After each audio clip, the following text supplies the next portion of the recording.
You get to determine what a waiting season looks like. And the reason why I think this is so important to think about is because sometimes we think about the seasons of our life where we're waiting on something. We are waiting for an open door, for a change. We are waiting for our circumstances to be different. Or we have repeated seasons where we feel like we have to be patient and wait and wait and wait, or we try for things and they don't work out, or there's just this pattern of discouragement and disappointment. But one thing that really has helped me is deciding for myself what a season of waiting has to look like. And what I mean by this is instead of looking at your season where you're waiting for something to happen as discouraging and frustrating and just another time where things didn't come through the way that you wanted it to, you could start to look at your waiting season as a time where you are developing yourself. You're working on a skill, you're working on a piece of your character, you are developing relationships, or there's something that you can actively do in this season that's going to benefit you in the future season. And I know it's incredibly easy to be frustrated when you're waiting it out and you're trying and things aren't working out.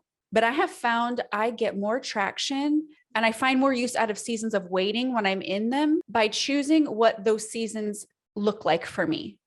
Choosing my attitude, my perspective, and how I'm going to thrive even in a season of waiting. Sometimes we think of ourselves as like thriving only when things are good and great, but you can thrive even when things aren't good or they don't feel great. And how I think this is possible is really how you look at the situation that you're in.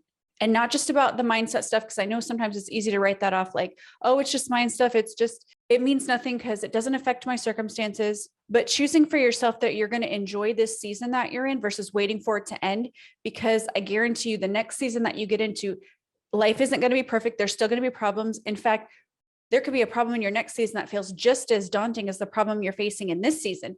And so it's less about the circumstances changing or the season ending or the chapter being over than it is about how you can view it, your perspective, and the ways that you're going to find contentment regardless of the season that you find yourself in.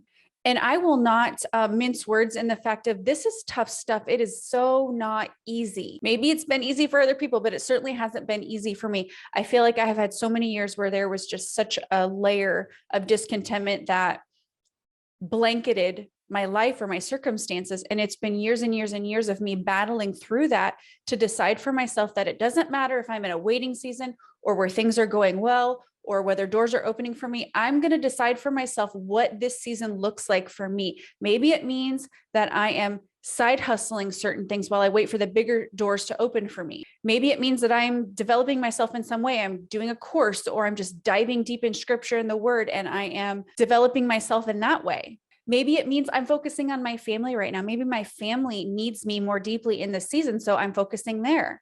Whatever it looks like for you, you get to decide what your current season looks like for you.